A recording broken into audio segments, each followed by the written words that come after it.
नमस्कार, स्वागत है आपका बिहार समाचार में।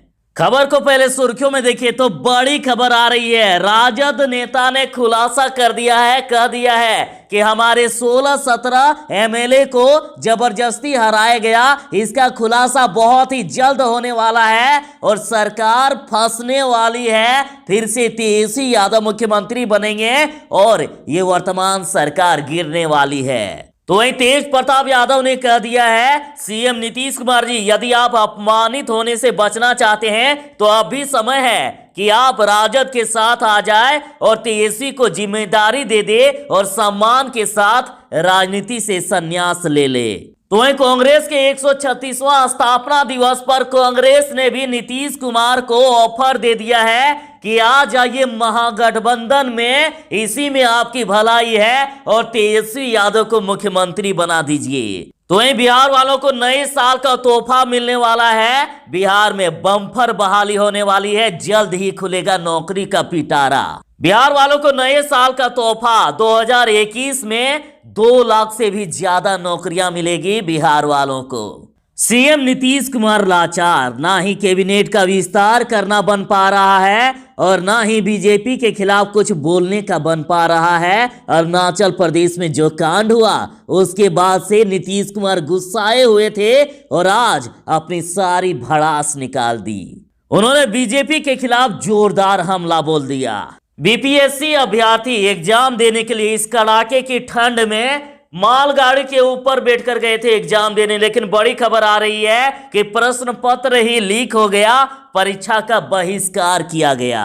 नीतीश कुमार की मुश्किलें बढ़ती हुई। अब बीजेपी नेता ने तो नीतीश कुमार को गृह मंत्रालय छोड़ने की भी सलाह दे दी, यानी नीतीश कुमार के अब पावर भी खत्म होने वाले।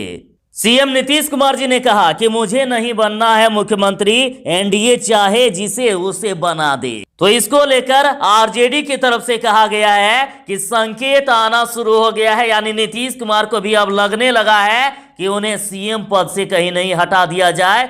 कल दिन कोई ये बोल ना सके कि आपको हटा दिया गया, इसके लिए अभी से ही रास्ता बना रहे हैं। तो ऐसे ही बड़ी खबरों पर बात करने से पहले आपसे अनुरोध है, कृपया वीडियो को एक लाइक अवश्य कर दीजिएगा। आपका लाइक करना ही हमारे मेहनत का फल होता है। तो चलिए बात करते हैं खबरों को विस्तार से। एक बड़ी सनसनी खबर सामने आई है कि न्यूज4नेशन ने राजद नेता शक्ति सिंह का बयान लिया। राजद नेता शक्ति सिंह ने आज बड़ा खुलासा कर दिया। उन्होंने कहा कि चुनाव नतीजे को हाईजैक करके हमारे 16 से 17 एमएलए को हराया गया है। अब पार्टी गंभीर हो गई है और कहा कि इस अपराध में दिल्ली से पटना तक तार जुड़े हुए हैं, सभी की कुंडली खंगाली जा रही है। पार्टी उचित समय पर और बहुत जल्द पूरी सबूत के साथ इसका खुलासा करेगी और सभी वैसे लोगों का पर्दाफाश किया जाएगा ताकि भविष्य में कोई डेमोक्रेसी को हैक करने का दुस्साहस ना कर सके। साफ साफ कहा है कि जनता जिसे वोट देकर जिताना चाहती है और उसके निर्णय को आप पलट सकते हो, ये तो डेमोक्रेसी के लिए ठीक नहीं है ना। यानी सीधा सीधी इन्होंने कह दिया है कि एनडीए की सरकार गिर जाएगी और तेजस्वी यादव की सरकार बनेगी बहुत ही जल्द। जो हमारे 16-17 एमएलए को हराया गया, इसका पर्दाफाश किया जाएगा।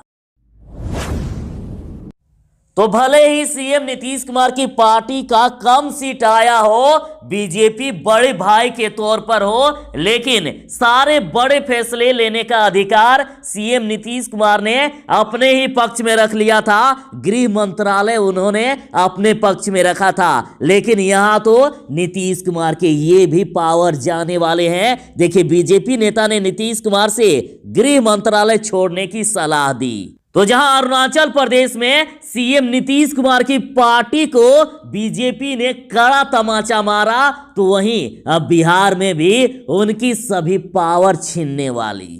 तो देखिए, बीजेपी नेता ने कहा कि विपक्ष बिहार की विधि व्यवस्था को लेकर लगातार मुख्यमंत्री नीतीश कुमार के पास गृह मंत्रालय रहने की वजह से उन्हें घेरता रहता है। संजय पासवान ने मुख्यमंत्री नीतीश कुमार को गृह मंत्रालय छोड़ने की सलाह दे दी।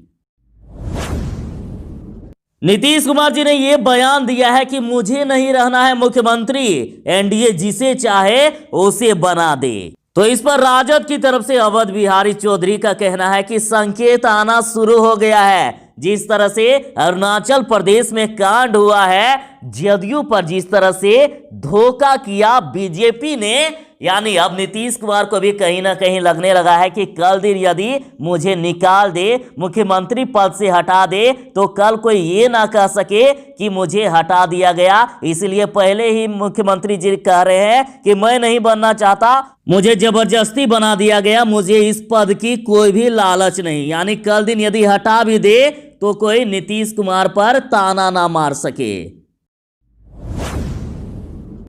तेज प्रताप यादव ने फिर से संकेत दे दिए हैं कि सीएम नीतीश कुमार बीजेपी के चंगुल में फंसते ही जा रहे हैं। अभी जो भी हो रहा है, जो भी अपराध हो रहा है, सारा चीज तो नीतीश कुमार पर ही थोपा जा रहा। बदनाम तो सीएम नीतीश कुमार ही हो रहे हैं। उन्होंने कहा कि दबी हुई गर्दन से कल सुनी एक आवाज, थोड़ी अंतरात्मा की भी सुन लेते सरकार। जदयू की समीक्षा बैठक में जिस प्रकार से नीतीश कुमार ने भाजपा के खिलाफ अपना गुस्सा जाहिर किया, इसको लेकर तेज प्रताप यादव ने कहा कि वह भाजपा के दबाव से बाहर निकलकर खुलकर निर्णय ले। तेज प्रताप यादव का कहना है कि फिलहाल जो हालात है उसमें जदयू को भाजपा के साथ अपने रिश्ते खत्म कर लेना चाहिए। उन्होंने सीएम नीतीश कुमार से कहा है कि अब भी समय है, वह राजद के साथ आ जाए और तेजस्वी को जिम्मेदारी सौंप दे, तेजस्वी को मुख्यमंत्री बना दे, वह सम्मान के साथ राजनीति से संन्यास ले ले, अपमान से यदि बचना है तो।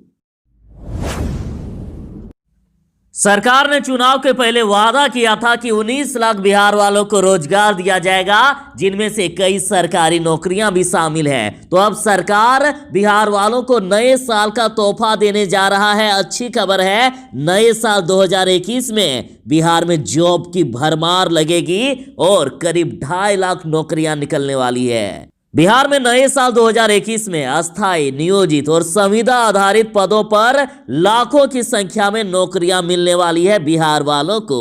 और कई पदों पर अभी भी प्रक्रिया चल रही है बहाली की, उसे भी पूरा कर लिया जाएगा, नए पद भी सृजन किया जाएगा। को परीक्षा केंद्र जाने में जो परेशानी हुई, इसको लेकर तेजस्वी यादव ने सरकार को निर्दयी सरकार कहा। और देखिए किस तरह से कितना दर्द सह के इस कड़ाके की ठंड में छात्र जा रहे हैं एग्जाम देने के लिए, मालगाड़ी के ऊपर, इस ठंड में मालगाड़ी के ऊपर बैठकर जा रहे हैं। और इतना कुछ होने के बाद यदि पता चल जाए कि क्वेश्चन पेपर ही लीक हो गया, सारी मेहनत बेकार, तो कैसा लगेगा। बिल्कुल सही बात है। औरंगाबाद में प्रश्न पत्र ही लीक हो गया, परीक्षा का बहिष्कार करने लगे अभ्यर्थी।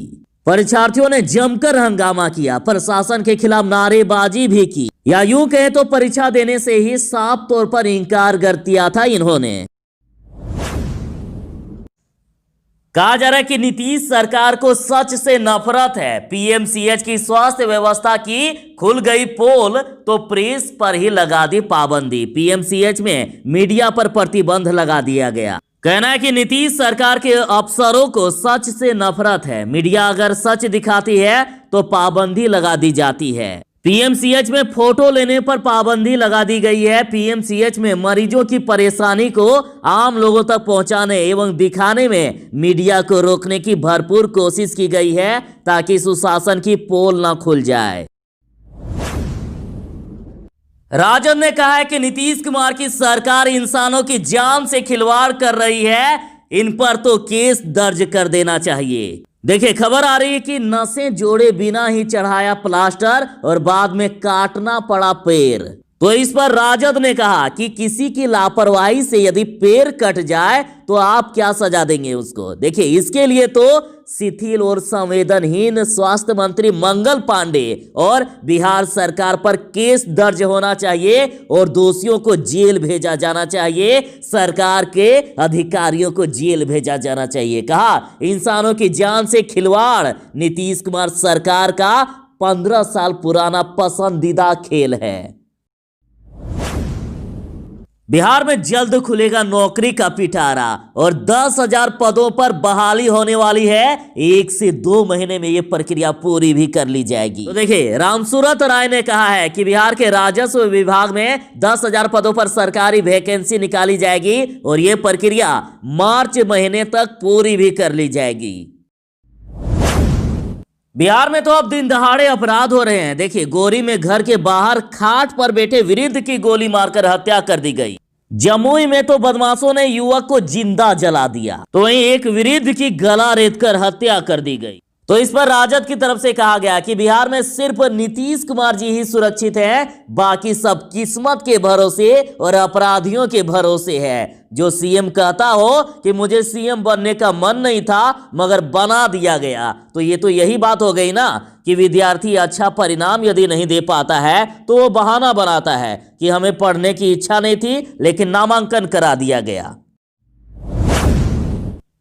तो वैसे तो देखा गया है कि सरकार की मुश्किलें विपक्ष बढ़ाता है, लेकिन यहां तो बीजेपी ने ही नीतीश कुमार की मुश्किलें बढ़ा दी है। बिहार में कैबिनेट का विस्तार भी नहीं हो पा रहा। तो खबरों में कहा जा रहा है कि नीतीश कुमार अभी लाचार और बेबस नजर आ रहे हैं। ना ही कैबिनेट का विस्तार करते बन रहा है और ना ही अरुणाचल प्रदेश पर वे कुछ खुलकर बोल पा रहे हैं। तो देखिए, मीडिया में चल रही खबरों के मुताबिक बीजेपी और जदयू में कैबिनेट विस्तार को लेकर विवाद शुरू हो गया। बीजेपी और जदयू के बीच मंत्रिमंडल विस्तार और पद को लेकर सहमति नहीं बनी। क्या साहब, यदि सुविधा न मिलने से लोगों की जान जाने लगी तो लोग भले कुछ ना कर सके लेकिन बद्दुआ आपको जरूर ही देगी। तो देखिए, कहा जा रहा है कि आईसीयू में सिस्टम, एम्बुलेंस नहीं मिली तो बाइक पर शव ले गए परिजन। तो ये है सुशासन का सच, बाइक पर शव। बिहार में स्वास्थ्य व्यवस्था के चुस्त दुरुस्त होने का दावा भले ही किया जाता हो, लेकिन अक्सर कई तस्वीरें ऐसे सामने आ जाती है जो उन दावों की पोल खोलती हुई नजर आती है। और ऐसा नहीं है कि सिस्टम की इस गड़बड़ी की शिकायत और उन पर कार्रवाई नहीं होती, लेकिन गूंगी और बहरी हो चुकी व्यवस्था पर इसका कोई असर नहीं पड़ता। और ये लापरवाही की खबर बेगूसराय सदर अस्पताल से सामने आई है, जहां संवेदनहीन सिस्टम की मेहरबानी से एक महिला के शव को एम्बुलेंस के अभाव में मोटरसाइकिल पर ढोना पड़ा। और हालात इतनी खराब थी कि शव मोटरसाइकिल पर ठहर भी नहीं रहा था। किसी तरह परिजनों ने जैसे तैसे शव को मोटरसाइकिल पर चढ़ाया।